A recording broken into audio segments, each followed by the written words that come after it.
और खून में अम्ल बढ़ता ही गया।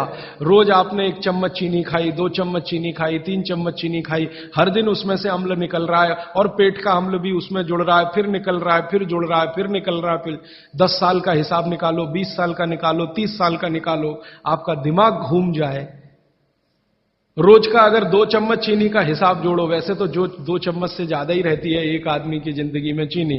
दूध में भी चीनी लेते हैं, चाय में भी चीनी लेते हैं, 2 चम्मच रोज की।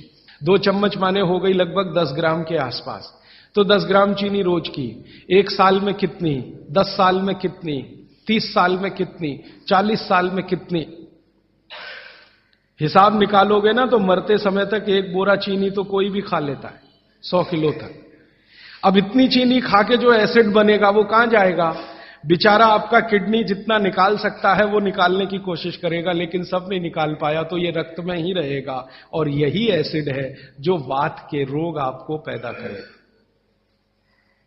तो इसलिए चीनी और गुड़ एक ही चीज में से बनने वाली 2 मीठी वस्तुएं हैं, लेकिन गुड़ में क्या है? गुड़ जब आप खाएंगे, फास्फोरस किसी भी चीज में रहे, क्षारपन ही रखता है वो उस चीज को, माने उसमें एल्केलाइन की प्रॉपर्टी ही रहती है।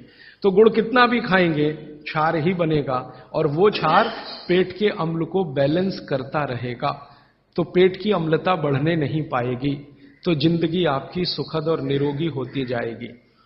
अब इसको और एक तरीके से समझाता हूं। गुड़ और चीनी पे जब हमने एक्सपेरिमेंट किए तो पता चला चीनी को पचाने के लिए पूरे शरीर को वैसी ही ताकत लगानी पड़ती है जैसी ठंडे पानी को पचाने के लिए लगती है।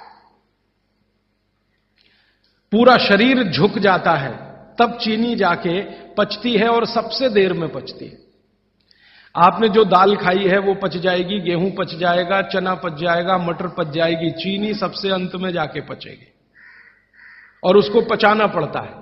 लेकिन गुड़ दुनिया में ऐसी अद्भुत चीज है जो बनाई हिंदुस्तानियों ने कि गुड़ सबको पचा देता है। गुड़ तो सब चीज को पचा देता है, चीनी को पचाना पड़ता है। मेरी बात समझ में आ रही है आपको? गुड़ हर चीज को पचा देगा, खुद ताकत लगा देगा। आपने गुड़ के साथ कुछ भी खाया है वो सब चीजें गुड़ पचा देगा, लेकिन चीनी को पचने के लिए पूरी ताकत लगती है। तो चीनी जब पचेगी तो दूसरी चीजों को तकलीफ कर देती है। तो इसलिए बेहतरीन है कि गुड़ खाइए, जिंदगी भर कफ के रोग आपको नहीं आएंगे। फिर अंत में वही सवाल, मिलता नहीं जी, ये रोना बंद कर दीजिए। दुनिया में हर चीज मिलती है, जहर भी है, अमृत भी है, आपको क्या चाहिए? और आज की दुनिया है ना, आज की दुनिया माने आज का मार्केट, माने आज की इकोनॉमिक्स, वो बायर्स इकोनॉमिक्स है, कंज्यूमर्स इकोनॉमिक्स है। बायर्स मार्केट है, कंज्यूमर मार्केट है। माने जो ग्राहक मांग करेगा वही चीज बाजार में टिकेगी, ग्राहक मांग ही नहीं करेगा तो वो टिकने वाली ही नहीं है। तो आप मांग करना शुरू करो, जी गुड़ चाहिए, गुड़ चाहिए, गुड़ चाहिए, तो आप में से ही कई लोग खड़े हो जाएंगे, बोलो कितना चाहिए। मैं कोल्हापुर जाके आता हूं, गुड़ वाले से बात करके आता हूं, हमारा गुड़ जो है हमें सफेद नहीं चाहिए, हमें तो वो वाला गुड़ चाहिए जो काला का। कोई कहेगा मैं बिहार जाके आता हूं, गुड़ वाले से बात। जहां जहां गुड़ बनने के बड़े केंद्र हैं, बिहार बहुत बड़ा केंद्र है, गन्ना होता है, कर्नाटक में बहुत गन्ना है, महाराष्ट्र तो गन्ने का सबसे बड़ा केंद्र है हिंदुस्तान में।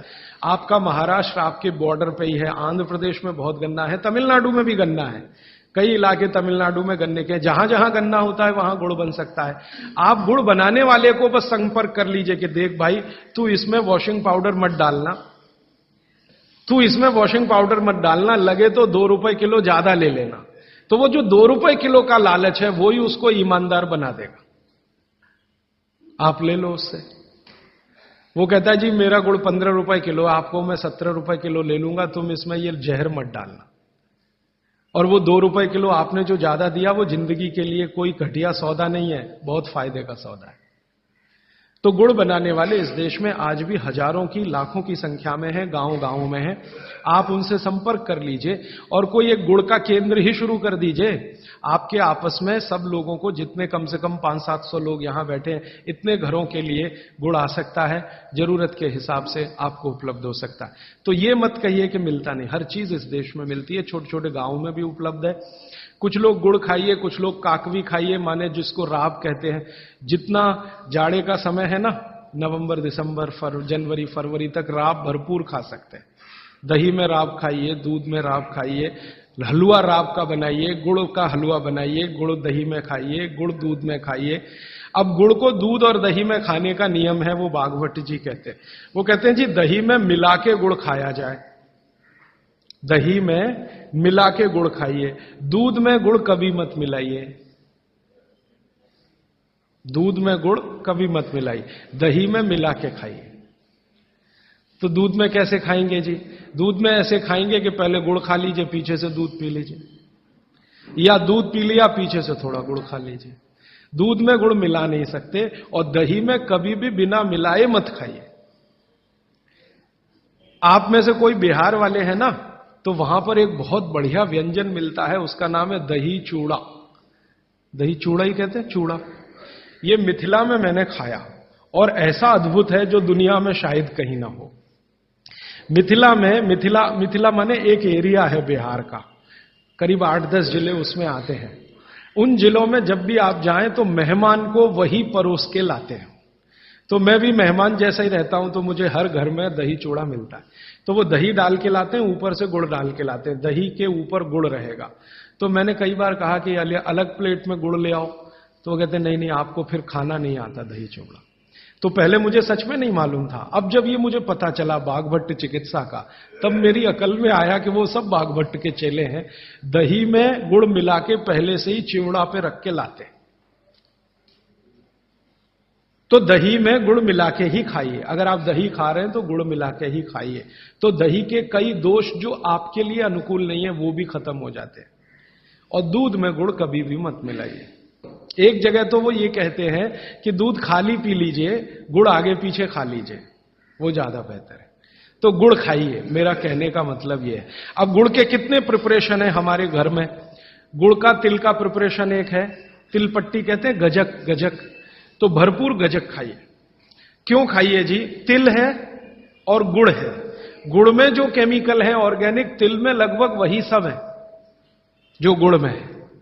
तिल भी क्षारीय है, गुड़ भी क्षारीय है, और दोनों क्षारीय चीजें खाएंगे तो पेट के अम्ल को बैलेंस करती रहेंगी। तो तिल गुड़ रोज खाइए, माने तिल की पट्टी बनाइए, गजक बनाइए, नहीं तो तिल का लड्डू बनाइए, गुड़ के साथ बनाइए। फिर इसी तरह से मूंगफली है, मूंगफली भी क्षारीय है और गुड़ भी क्षारीय है।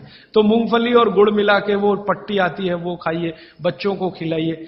और आपके पास जो भी प्रिपरेशन है गुड़ तिल के, गुड़ मूंगफली के, वो सब बनाइए। और ये जो 3-4 महीने हैं, नवंबर, दिसंबर, जनवरी, फरवरी तक भरपेट खाइए, भरपूर खाइए, क्योंकि इस समय आपके शरीर को इन्हीं की जरूरत है।